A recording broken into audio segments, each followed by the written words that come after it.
Sila po yung mga gumawa ng pasta. Break na namin para ilalagay. Ay, para sa presentation, dyan na din, no?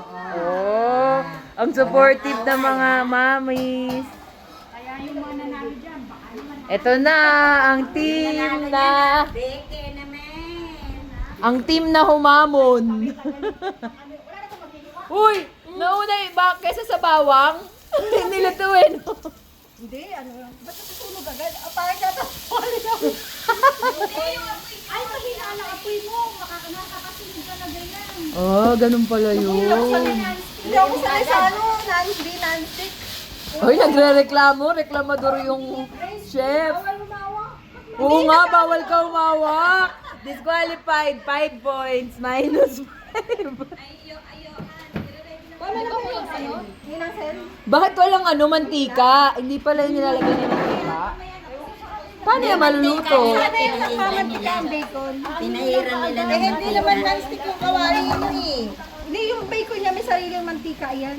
Oh, ganun-ganun pala yun. Kailangan. Si Ira, walang pakialam. Nakakuluto.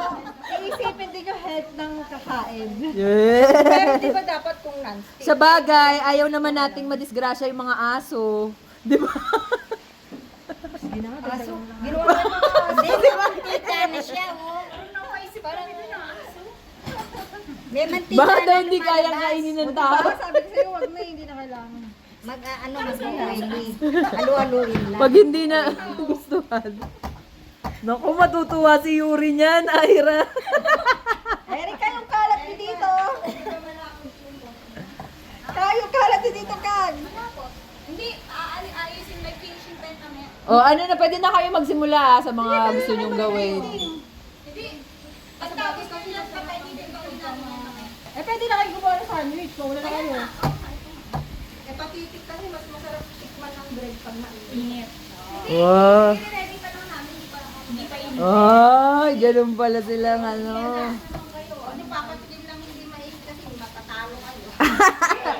Tandaan nyo, yung mga judge nyo, mga masama ang ugali. Hayaan mo lang, matagal ka mo. Matagal eh. Oo, nililipad. Parang hindi naluluto yung hamong galing. Bacon. Ay, bacon pala yan. Bacon. Parang maya pa yung hamon bacon? Hindi. Okay lang. Kasi yung bacon may mantika na siya. Hindi ako sanay sa stainless eh. Ba't parang niluluto? Eh kasi walang mantika. Hindi, meron. Sa kutsara lang. Tingnan mo, pagdating sa dulo, yung mantika pa rin ang problema. Hindi kasi Anong masasabi nyo na hindi sila gumamit ng mantika, ta Norma?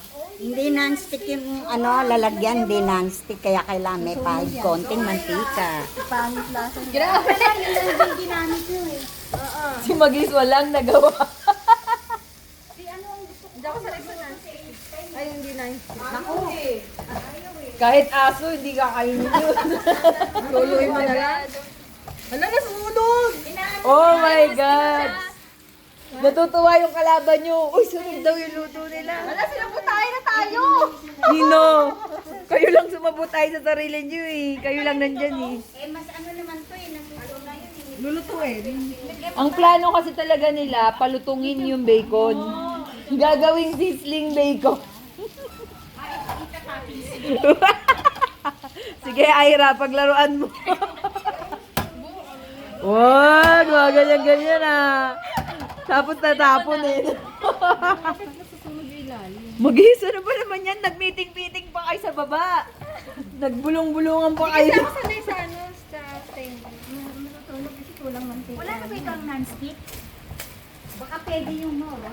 Ano ko ba? Maniwala lang kayo sa kakayahan nyo. Maluluto din yan. Isali nyo na nga yung sauce doon. Di ba dati may non-stick ka? Hindi ko dala eh. Ito lang nadala ko. Bakit? Ano bang pagkakaiba na non-stick sa Hindi stainless? nasusunog ang Hindi na kawali. ninikit. Eh ano naman kung manikit? Sali na to para ito gamitin nila. Hindi pa nila pwedeng gano'n. Hindi kailangan magawa nila ng paraan yung kasi sila naman yung namili yung kaldero na gagamitin nila, di ba? Wala na ba No? sa virgin na to? Ang totoong magaling magluto, kahit anong kaldero, di ba? Hindi na yan ang Wala yan sa kaldero. Wala yan sa kaldero, nasa chef yan, 'di ba no?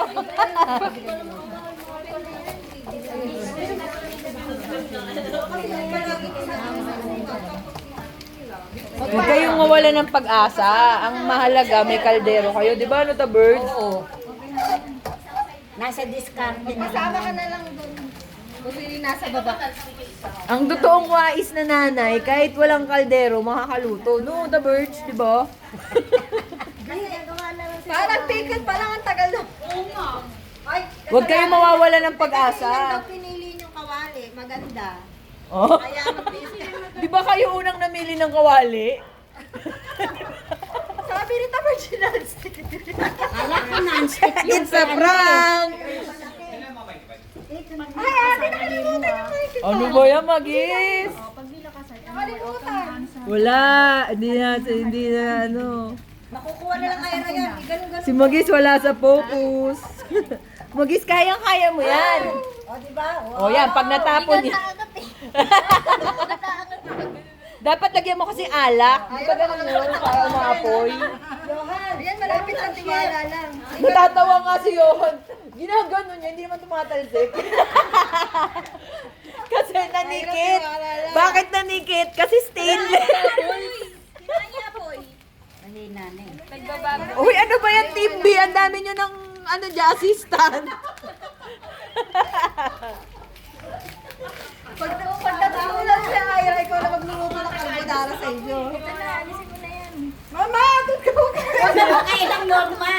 Alam mo kanina yun, team yun, sila nagluluto. Wala silang dalawa lang dito, no?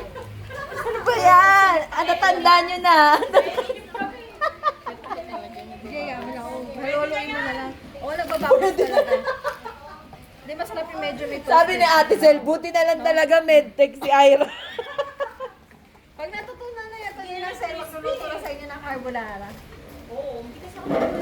Para mabango naman. Kasi, no? mas maganda nga yun eh. Medtech siya, pero ang magaling siya mag-luto. Oo nga, eh. Mas masarap yung toasted. Danda. Uy, kuya, andito na yung mga magulang mo, Ira, para sa suporta.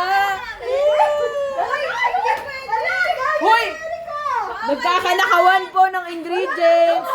Bakit mo kinuha kasi yun?